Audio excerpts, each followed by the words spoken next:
Well,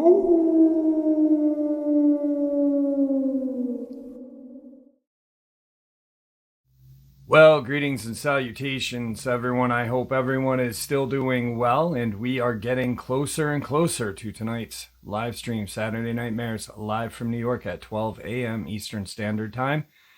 I want to share with you tonight's second half, and before we jump into it, though, a couple links. As many of you know, I rely on Patreon, PayPal, channel membership, and the merch to help the channel to continue to grow and go. Links to Patreon, PayPal, and channel membership is in the description below, the merch displayed directly under the video.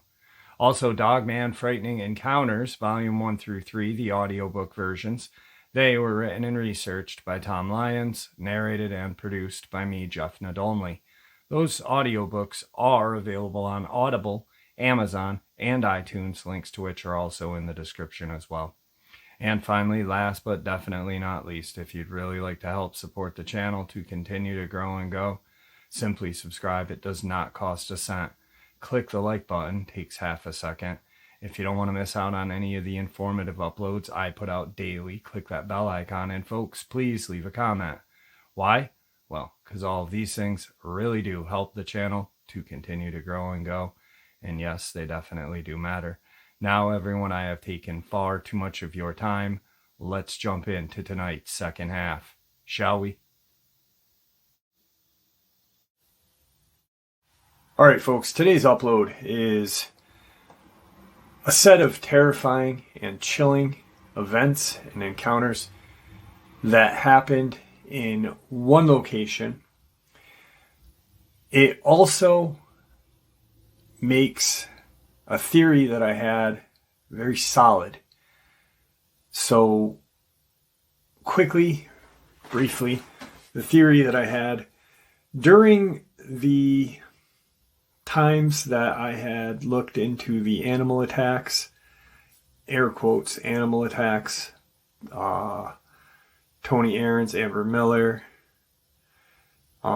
Christopher Whiteley, the multiple folks that were in the Tazewell, Buchanan, Mercer, West Virginia, Virginia area, and talking to subscribers, I had started to kind of notice a pattern. I myself am in recovery. I am celebrating 8 years in April. And I started to realize that a lot of people who have had experience with these creatures, Dogmen in particular, have had their own battle with substance abuse. And I don't know if there's a connection. I feel like there really is. Usually substance abuse with a little bit of, not mental illness, but mental difficulties, bipolar, such depression, which go hand in hand with addiction. So I've really kind of looked into it quite a bit. And it makes sense, first of all, because I believe that these creatures, in particular, Dogman, once again, are attracted to people who have kind of a hardship. I'm trying to be careful with my wording. One, because I'm an addict, and two, I don't want to offend anybody. A weakness towards drugs and alcohol. And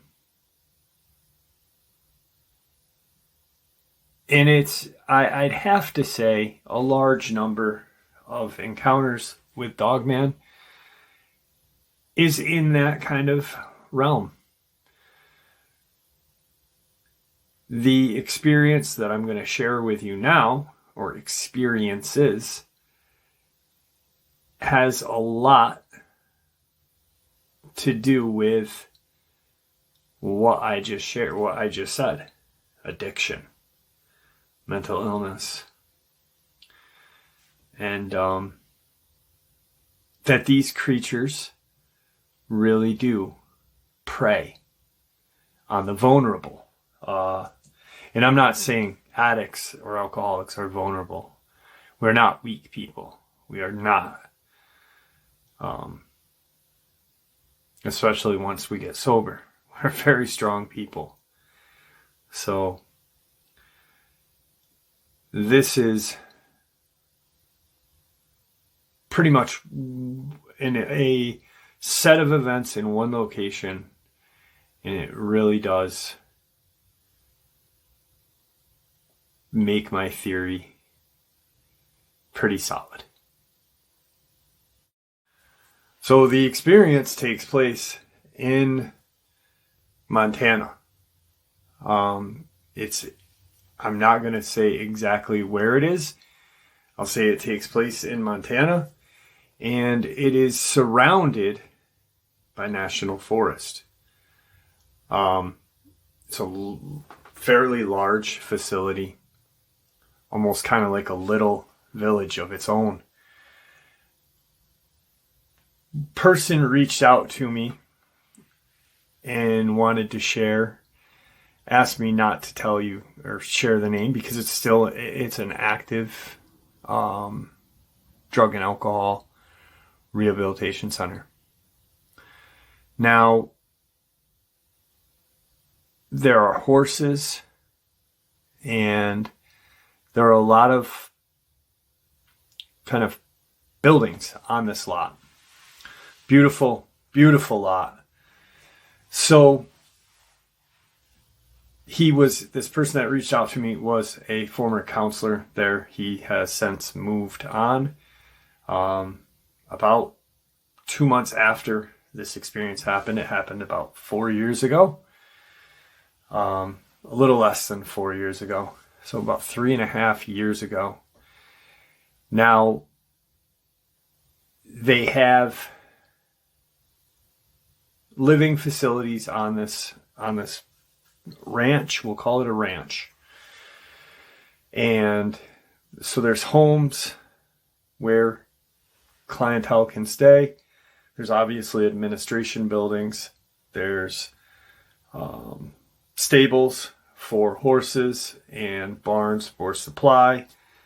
It's a very large facility, land-wise and building-wise. Large staff.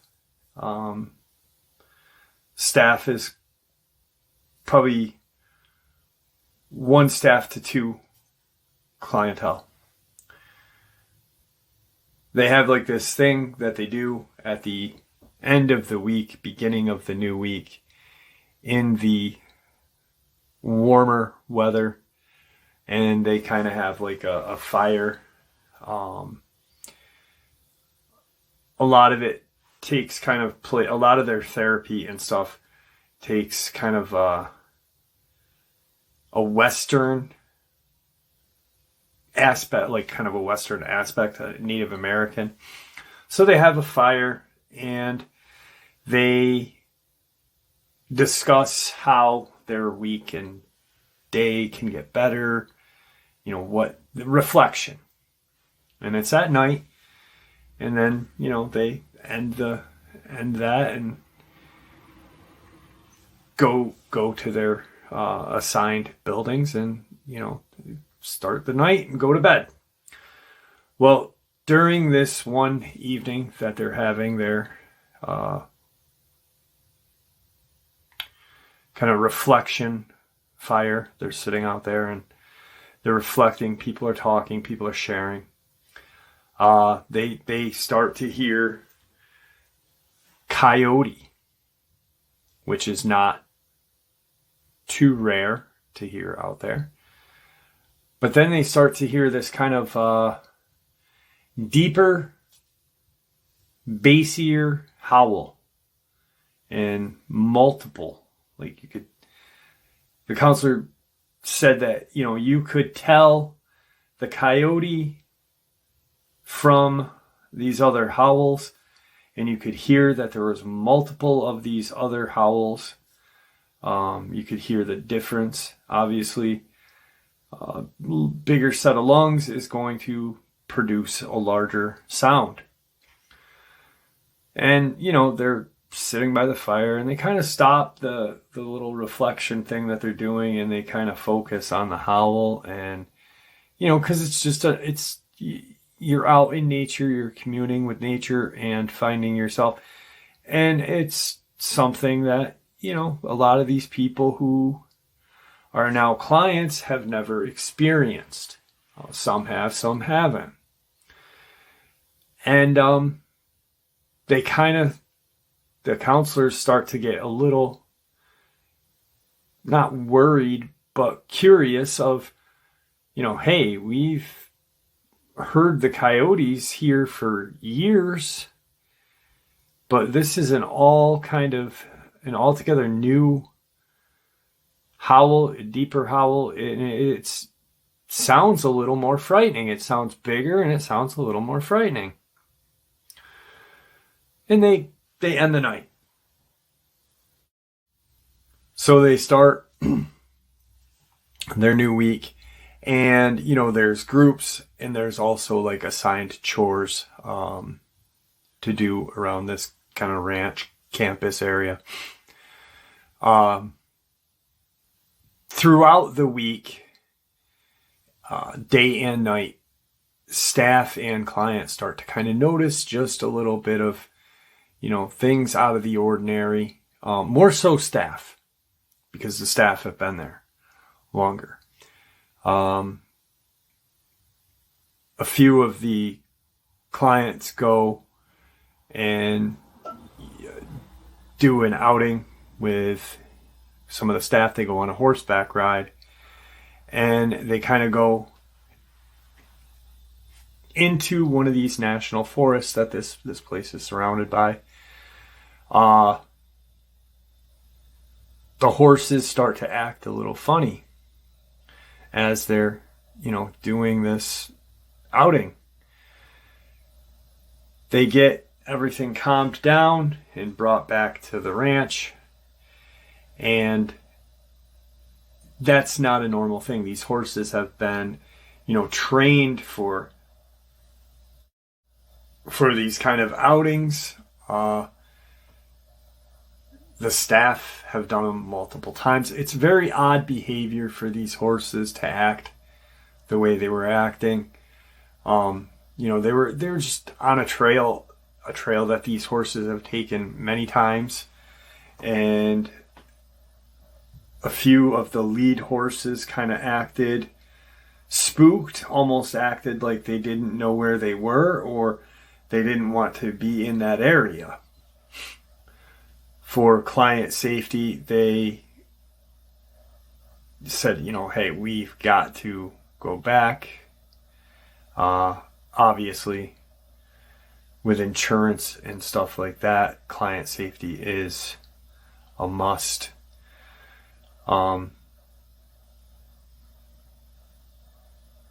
So throughout the week, things like that, just progressively. And then they started to kind of see some large quadruped canine prints. A few that this former staff member had seen were the size of dinner plates. And you could see the, multiple of these kind of in the back of the ranch, out past like the stable and barn area and one of the administration buildings. And he kind of had made mention that to one of the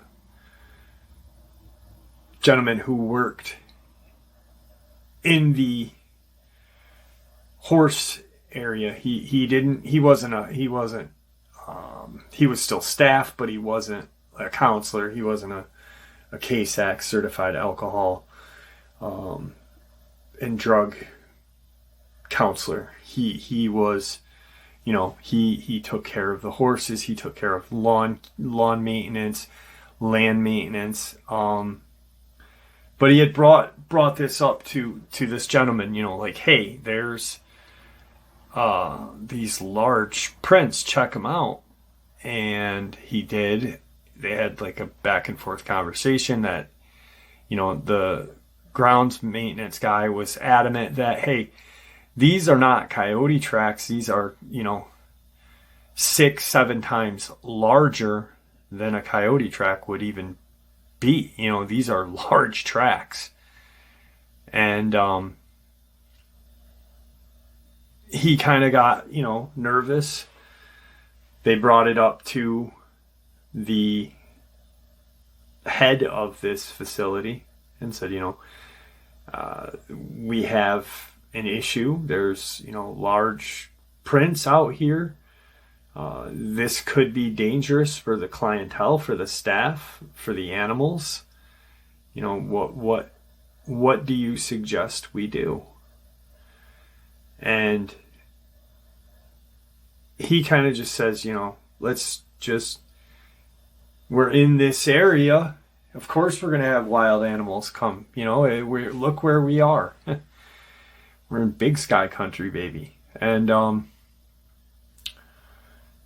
that kind of just gets not really swept under the rug, but, just forgotten about, So about 4 or 5 days later, throughout this period of time, many other things, but they start their reflection fire. They have their dinner and they go out and they, there's games they play. They can play basketball, they can, there's a lot to do. It's a beautiful facility. But this reflection, end of the week reflection fire is just, it's part of the treatment program. And so they sit down and they start the fire. They start their, ceremony, what they do in the beginning. There's kind of like a little bit of a ceremony in the beginning. And as they are now sharing goals and achievements for this week and for the next, they start to hear that howl again. But this time, they don't hear the coyote. They hear that very deep, very creepy howl. Like just this bass. Staff are now looking at each other like, what the hell is going on? We've never had this issue ever before in all the years they've been doing this. The night progresses and they go to their living quarters. Now, of course, it's a Sunday, so there's very limited staff. All the admin are not there. The director is not there. Very kind of staff depleted. So there's 2 staff to each living quarter building, and the clients are getting ready for bed. Staff is, doing their notes and stuff like that. And this counselor is in one of the buildings, working with another staff member, because there's got to be 2 staff at a time, always, a male and a female staff, always, in the living buildings, in the, living quarters. So after that fire's done, the land maintenance guy, he works 7 days a week. And, he puts the fire out. They see him leave. They see his truck because he parks by the barn and the stable area, and they see him kind of go through the campus area, just down, and he's heading home. His day is done.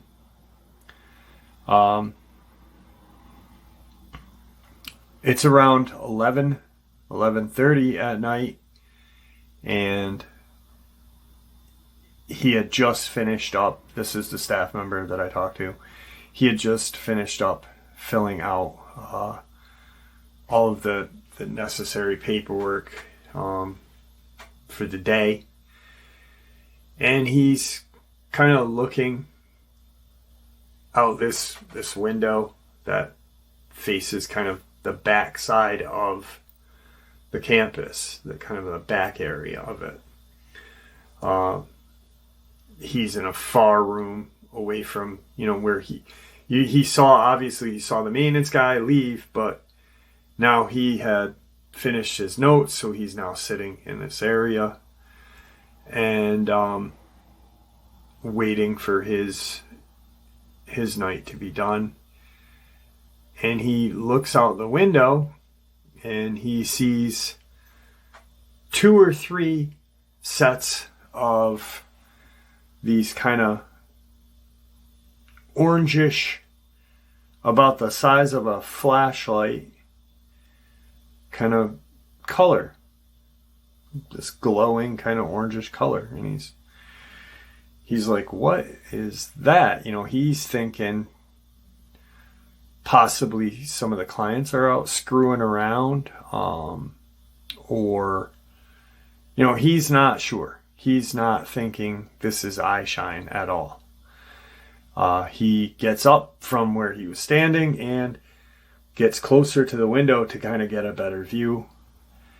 And he said, I'll never forget, I put my, I was about 3 or 4 inches away from the window, and I cupped my hands and I put them against the window to look outside to kind of block the light from inside so I could get a better view of what was out there.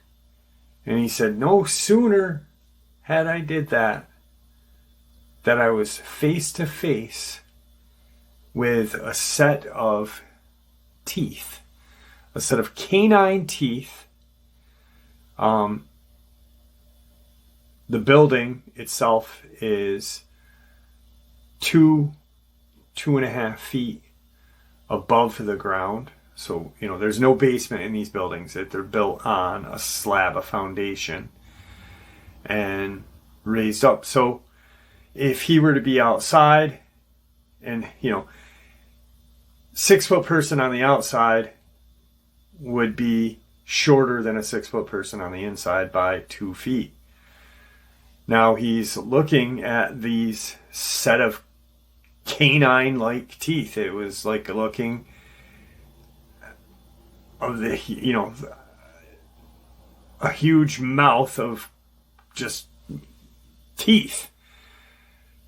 He immediately just jumps back out of fear and reaction because he was not, he popped his eyes and bam, they were there. He gets his bearings, like a second later. He kind of made this kind of gasp. One of the other client, or not the other staff member, all the clients are now asleep. The other staff member hears and comes out, and there's kind of like a little office area that they no clients are allowed in. That they keep meds for the folks that are living in that home, in that living area, notes and stuff like that. She comes out of there because she had heard this gasp. Are you okay? That's a foreign noise, gasping. So she's like, are you okay? And he points to the window. He said, I couldn't say a word at first. He said, He said, I instantly pointed. And as he pointed, he said, I turned back to look at the window again. He said, and the female staff is now standing aside of me, and we're both looking out. And she goes, what are you looking at? And she sees these orange eyes. He now realizes that they're eyes. And she goes, what the hell is out there? What is that? Is that clients with a flashlight? What is going on? And he still pointing, he's got his finger still pointing to where he had just seen that just set of teeth. And they both look at that one area, and they see this tongue, and it licked the window.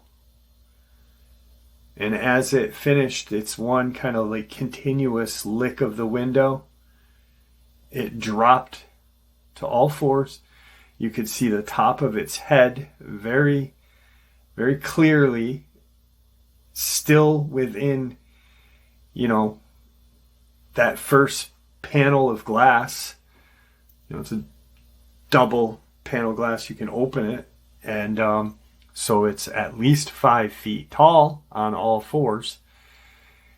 And now she is kind of screams aloud like, oh my God, and goes over to the window, and they see this large canine run back towards where the stables are. They see that one that just licked the window, and it dropped onto all fours, and 2 more follow that one towards the stable barn area. The female staff gets, obviously freaked out, runs back to the office, gets the radio, and contacts other staff members. Hey, have you guys seen these large dogs are, outside of our building now? We just saw them, and now they're heading towards the stable and barn area. And towards the stable and barn area is the end of the campus there, and there's a gate that goes into these national forests that surround this place. None of the other staff members had seen it, so they kind of, she makes like a memo of what they had seen that night. Kind of leaves it on the book, the chart book or whatever it's called. And when their relief came in, and there's a golf cart that they can take to get to the main building where they punch out and turn in their notes and stuff for the admin. As they're on this golf cart driving back to where the admin building is and where they park their vehicles, he's driving, she's looking all around, and they don't see anything. There's just nothing to see. So they call it a night, check, not cash out, but sign out and go home for the night. Now, because he is not only a certified drug and alcohol counselor, but he also has to stay, he has weekend duties, and it kind of alternates. Any certified alcohol drug counselor, they have to work kind of alternate weekends and stuff. So even though this is a Sunday, he's got to be in the next afternoon for the Monday. The next day he comes in, Monday he comes in, and of course starts off at the admin building, punches in, clocks in, gets what necessary notes he needs to look through, and he is called into the director's office and questioned about this note that the female staff had left. Hey, large dogs seen going towards stable and barn area. At first thought it was clients with flashlights. And he's then asked, what did you see? What was out there? Is she using substances? Are you? And he said, I looked out the window, and you're not going to believe this, but this is what I saw. And the director kind of dismisses it, goes on with their day. Now, as he's walking out of that admin area, one of the it's not security, they don't have firearms, obviously, but it's if a client acts like, if there's ever a fight or a client is out of control, there are kind of like a security. They're medically trained in case anything happens. They have to do a takedown or whatever. And he kind of says to the staff member, hey, I had overheard that you guys had an issue with large coyote out here. What did you see? Tell me about what you saw.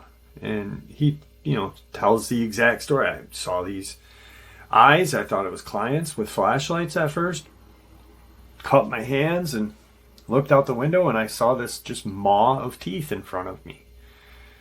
And the security guard kind of gives him a huh. And he goes to his building, does the night, got a new staff, the female, the girl, because she worked weekends and is not a KSAC. Her schedule varies, like anyone who's certified, and anyone who is not, who is just staff. There's obviously a pay grade difference, and a lot, So this new staff member is now there, another female, and she doesn't kind of know what's going on. She saw the note in the charts and stuff, and so she says, hey, tell me. And he says, this is what we saw. It's not a big deal. It's probably some coyote. And that had, maybe it had propped itself up against the building and saw me, and that, knowing full well that it wasn't a coyote. He said, Jeff, knowing full well that this was not a coyote, because first of all, if a coyote did prop itself up from where I was standing in that house, it would have came maybe a little past, my hip region. Because once again, 2 feet difference on the outside and inside. Night goes by. Folks, the clients eat. The clients do their nightly routine. And they're getting ready for bed. They're doing their notes now. Not the clients, obviously. The staff now is doing the notes. And they hear one of the clients kind of scream this blood-curdling, ah! And see him kind of run out of the hall into the main room, kind of a living room, but not really. It's like, they got couches and chairs, but they're institutional couches and chairs. And he's like, "What are you doing? What happened? Why are you out here? You're supposed to be, this is schedule. We live by a schedule here." And the rooms have, some rooms are different. Some rooms are set up different depending on, but the rooms both have, or there's 2 twin beds in this room where he shares it obviously with another client. Now the window, there's 2 windows that are separated by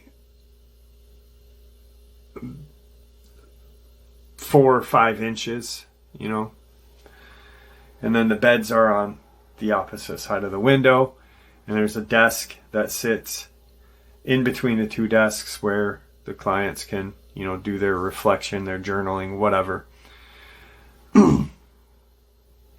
He's finishing up with, this client says, "I'm finishing up with my journal, and I just so happen to start kind of sketching on this piece of paper, and I look up, and it's, dark, but there's some light from the other buildings around. The admin building has like poled lights, and so there is kind of a light back there." And he said, I looked out my window, I kind of just dazed off, and I looked out my window and I saw this large hump, this black hump, go from one side of the window to the other side, and then kind of just disappeared into the darkness. And none of the clients know anything about the night prior. For safety reasons, they don't want any of the clients to go out there. "I want to see these things, I want to see these large coyotes." So he takes this client aside and says, this is what happened last night. Please keep it to yourself. I'm kind of trusting you. All the admin know. Everyone knows who needs to know. You're safe here. Don't worry about anything. About an hour goes by. They're doing their rounds, making sure all the lights are off and the clients are asleep. And in the office, him and this girl, the other staff, are now filling out their charts. And the radio kind of chimes in, that first chime of the radio. And it's another female staff kind of saying, "There's 2 to 3, quite possibly even 4 large canine in our back here, and they have glowing orangish red eyes. What should we do?"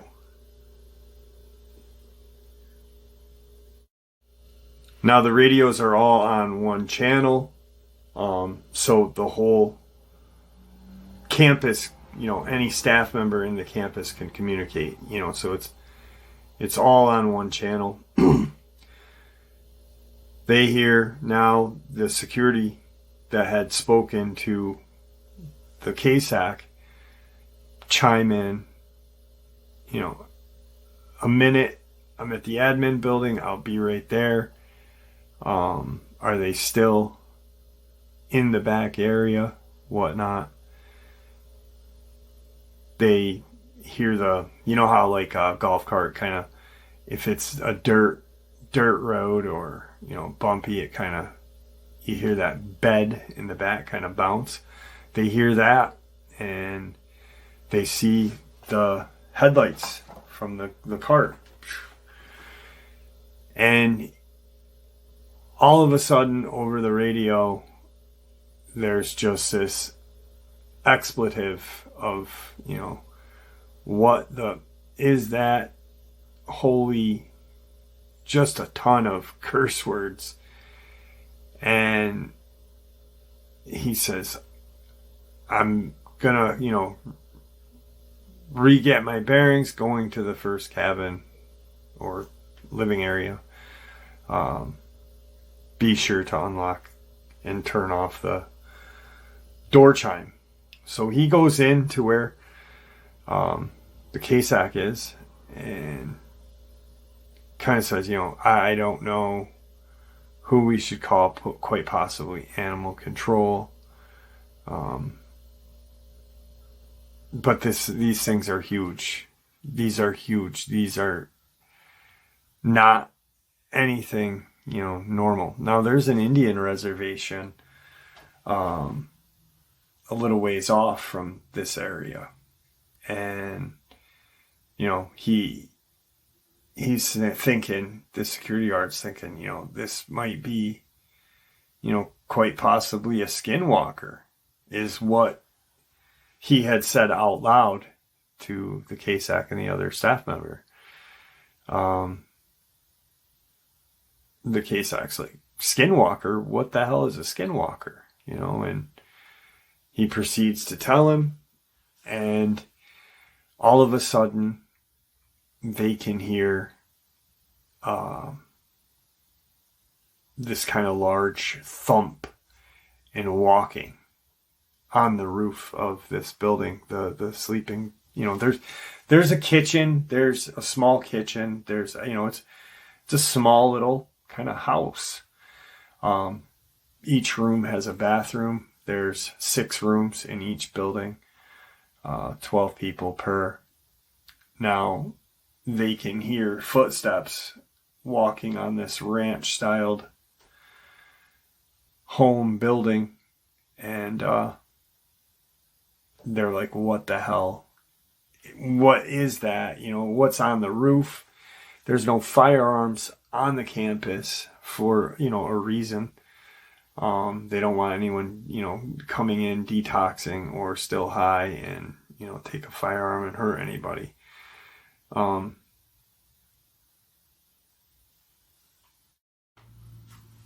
So now the security guard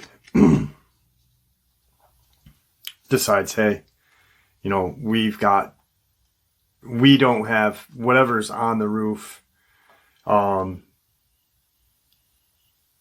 We don't know what it is. They had checked their clients in that building, all accounted for. They proceed to ask, is all clients accounted for in their living arrangements right now? Yes. We need to call, local, possibly state PD. We need to call animal control. Maybe one of these things somehow got on the roof and is walking kind of back and forth. Not really pacing, but just kind of walking around on this roof. They can tell that it's not quadruped and that it is bipedal, just by the way it sounds on the building. Nothing goes on. They hear like the noise for a little bit more. They call animal control. He calls PD, the state police, and Montana Highway Patrol. And about 30 minutes later is when the Highway Patrol and an animal control officer come out. There's 3 in total of law enforcement. They pull in, they hit the admin building, find out what's going on, and go through the campus with their spotlight, their car spotlight, and just kind of drive through and scan. Which really upset the staff, but the KSAC more, because he knows that a lot of these folks that are in there have had law enforcement issues, and this may trigger something. It was just a really bad scenario for this area. Nothing spotted on the roof. Nothing spotted in between any of the buildings. They go towards the stable and storage barn area, and they see one of the horses is on the ground, completely, torn apart, large bites and stuff, and animal control is like, what the hell? What is, never seen anything like this. And as he's talking with the highway patrol, they hear something on the roof of the stable. And they're like, what the hell? What is going on? We have this dead horse. We've had these, large coyote. And now something's on the stable where we just found this horse that's chewed up.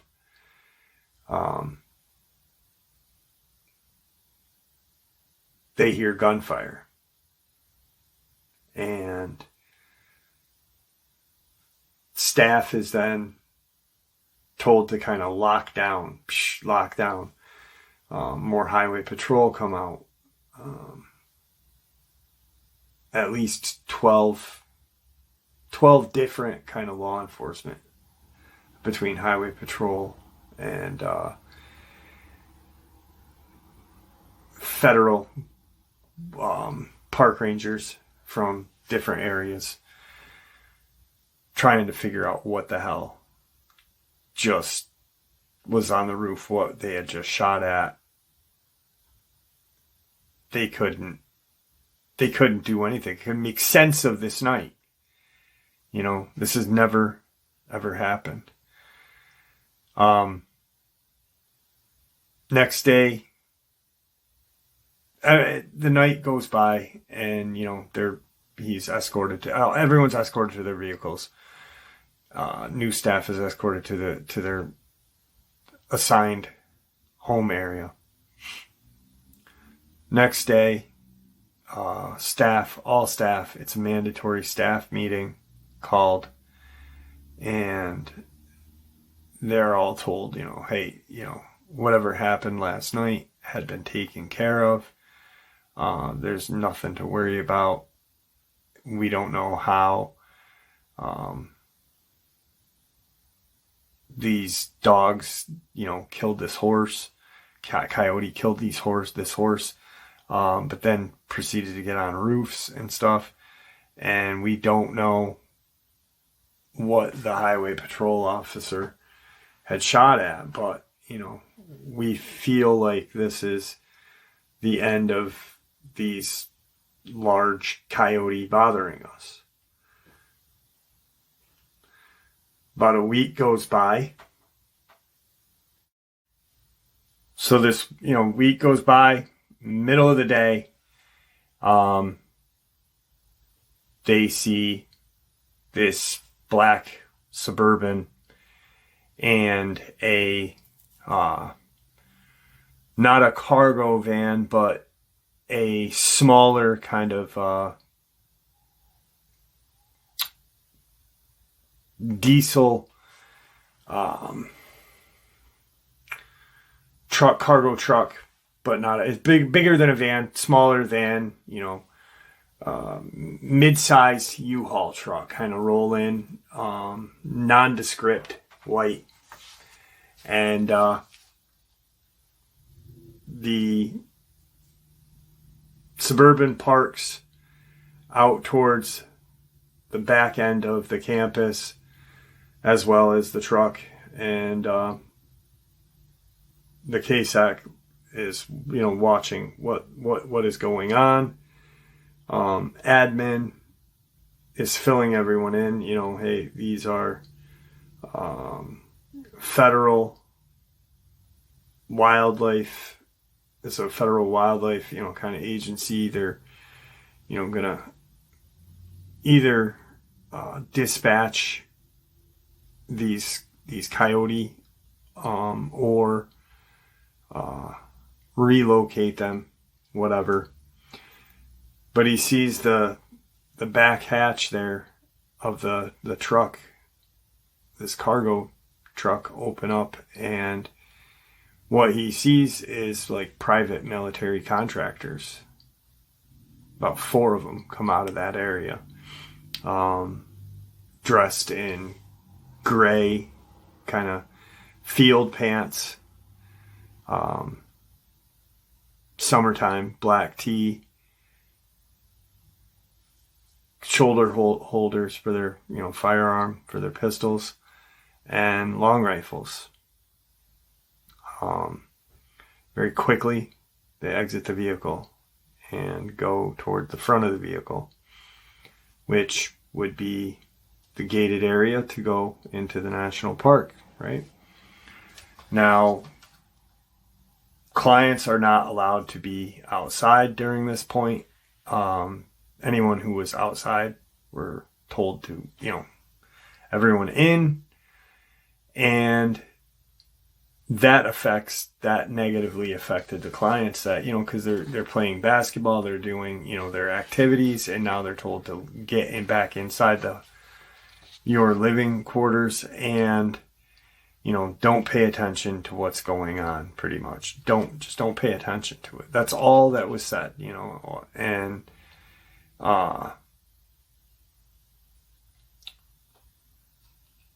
the day goes through. He goes to get ready to leave and notices that the SUV and that cargo truck are still parked there. Leaves.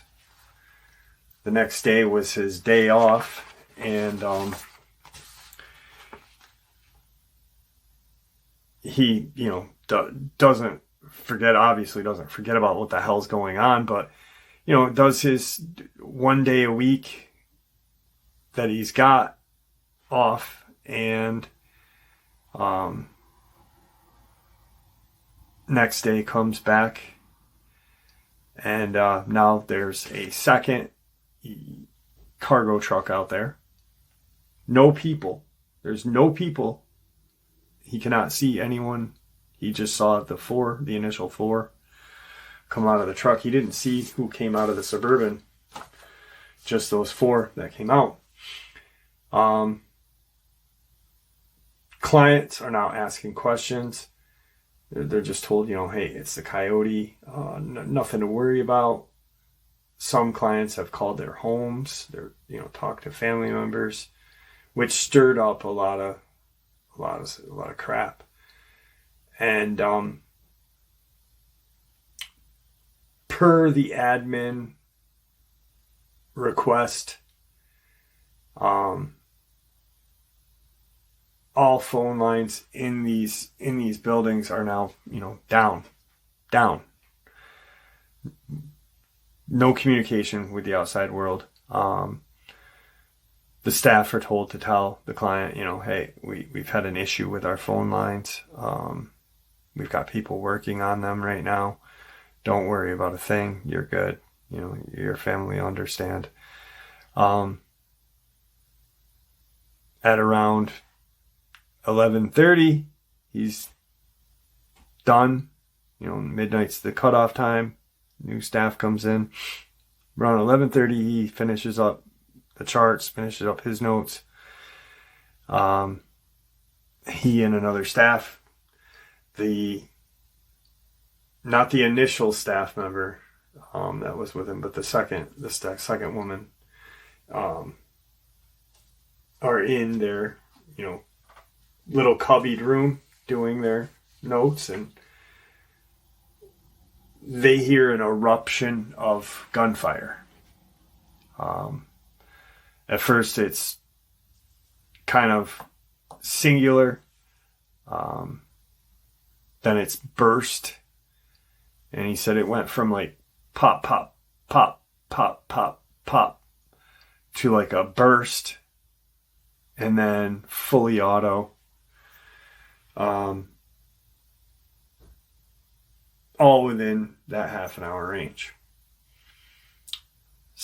New staff, relief staff comes, and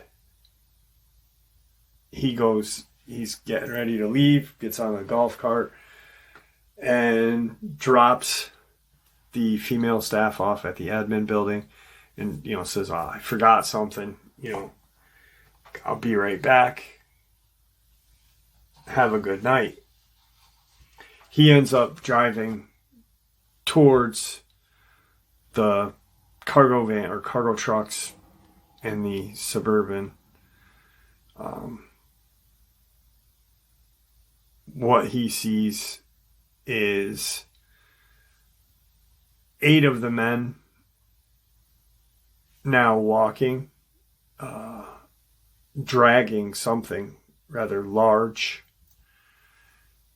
and in this kind of black tarp, kind of folded over, and they're kind of like carry dragging it.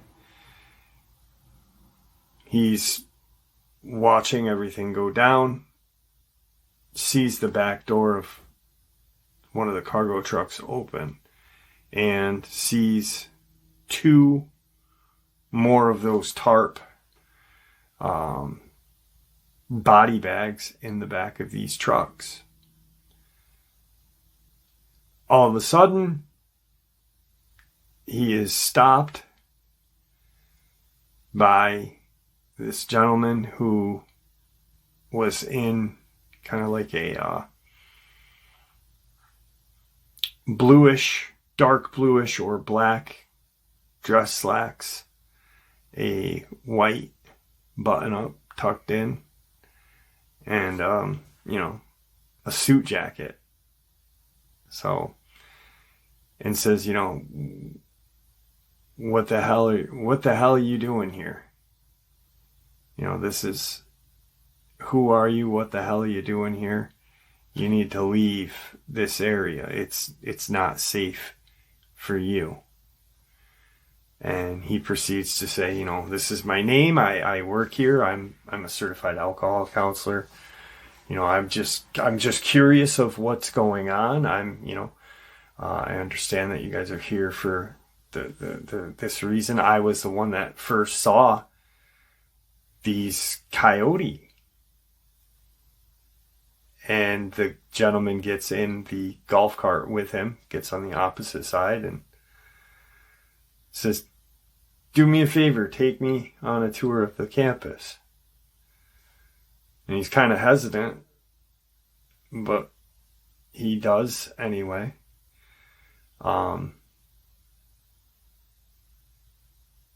of, tell me what you saw that night. And he tells him exactly, what he saw, how he thought they were flashlights at first, and then he cupped his hand to look out the window and saw this just mouthful of canine teeth and whatever it was, licked the window. And the guy said, all right, yeah. That's what we're hunting. We're hunting, these coyote. For some reason, they're a little larger than normal.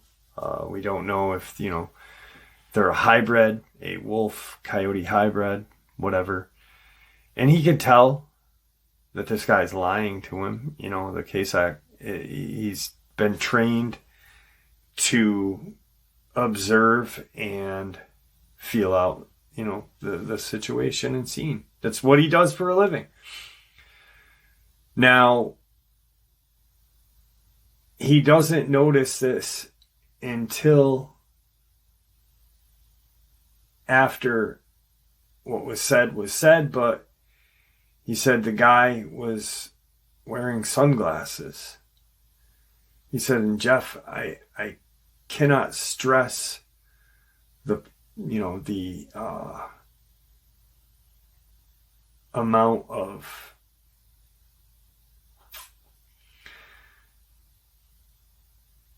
truthfulness or whatever. Jeff, I can't, I got this all jotted.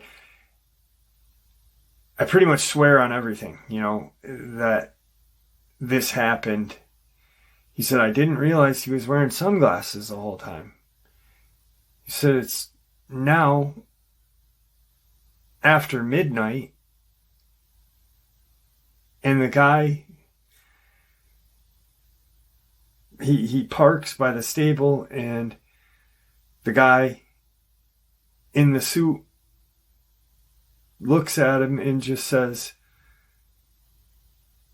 it'd be in your best interest, sir, if you would forget all of everything you've seen this evening and for the last couple of days and just moved on with, your everyday life. Everything's now taken care of.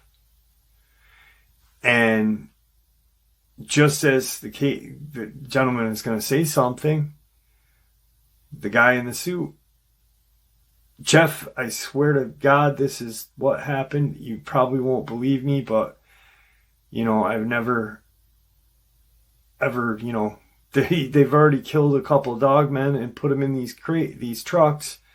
But the guy took his sunglasses off, and he said he had reptilian-like eyes. And said, I hope we are at an understanding. And put his sunglasses back up on his face and turned around and walked towards the trucks. He said, I never, ever thought in a million years that, he's obviously seen it on, YouTube where the prince or the queen's eyes change and shit like that. But he said, I never thought in 1,000 years I'd ever see something like that with my own eyes. On top of what I had just seen that, it took 8 troops to drag whatever was in that tarp to the back. And then I see 2 more in the truck. And then this guy's eyes are not normal at first. That, he lowered it and they were reptilian-like eyes. He goes home the next, that night and debates on what he's going to do. Like, what should I tell somebody what happened? What should I do? He calls up bright and early and says, I'm putting in, my request. I'm done. I've got a new job. I apologize that this is not a 2-week, but I'm done today. And he had never went back. He never was questioned by anybody. Never spoke to anybody. No other visits, no other strangeness around where he lives.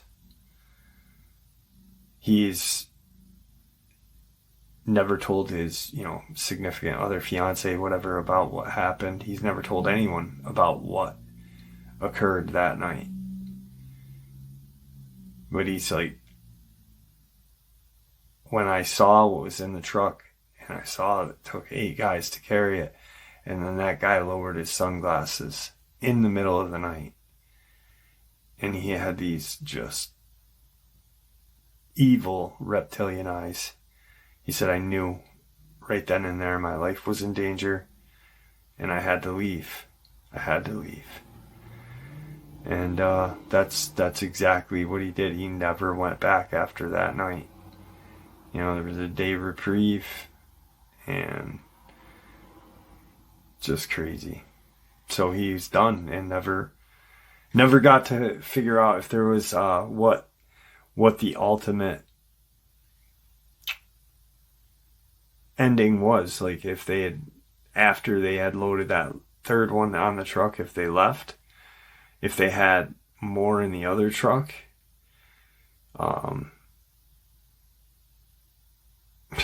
just insane. Insane. And, I really honestly feel like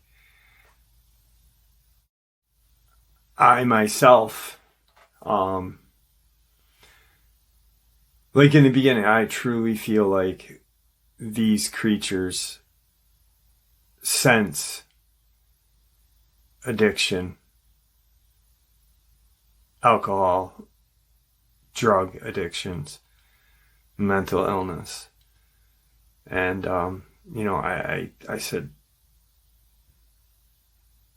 maybe they were attracted to that area just to, really lay fear into those people, the client. And then we were talking a little bit about Appalachia. I brought up, look what happened in the 50s and 60s with the Appalachian area, the coal miners, when the government came in and, pretty much stripped the land from the locals, and, those big mining companies came in, made a bunch of money, made a bunch of good local folks sick.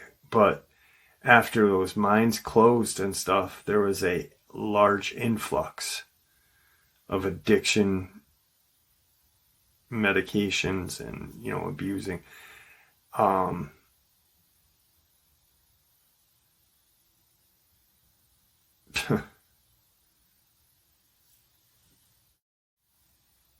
So that area was just devastated, and drug addiction became prevalent in the Appalachian area for years. And, there's always been that kind of old lore, old legend of Dogman and Bigfoot. Catamount is an ancient, not an ancient, but an old term. The olden days, that's just catamount. Don't go chasing the catamount. But, the sightings went up. They influx. There's just, in drug addiction influx, it's just an increase of drug addiction, increase of sightings of these creatures in the Appalachian area. So were these creatures that were in this area of Montana, were they attracted to that area just to cause fear? Because they used to peer in people's windows in the 50s, 60s, and 70s in the Appalachian region. They'd just mess with people. They'd attack some, and some would just disappear randomly, but I don't know. Anyway, that's my theory. I believe that these things are attracted to addiction and mental illness. He had heard me say that a couple months ago. And he agrees with it too, so I don't know. It's just a theory, but if you really think about it and you talk to other people that suffer from addiction, the majority of folks that I've ever seen these things, particular Dogman, have, I don't know. It's crazy. It's crazy. I think they're just attracted to the fear, the addiction, the mental illness, and they want to cause more hurt, more fear, more, I believe they hunt. Obviously, we know they hunt and kill other animals like deer and stuff. But I really think that they feed off of human fear, human emotion. All right, folks, I hope you all enjoyed tonight's second half as much as I enjoyed sharing it with you. I'd like to thank you all for supporting the channel. After all, it is your support that keeps this channel growing and going, and what gives us all a place and a chance to share our experiences and theories judgment-free. Everyone's treated with the respect that we deserve, so thank you. Please stay safe, happy, healthy, and ever vigilant, keeping an eye on our children, our pets, family, and friends. These creatures are real. These events are real. These creatures are dangerous, and these events have happened. Share this information with those you love and care about, and it may just help save their lives someday. Until next time, never stop asking questions. Never stop searching for the truth. And God bless.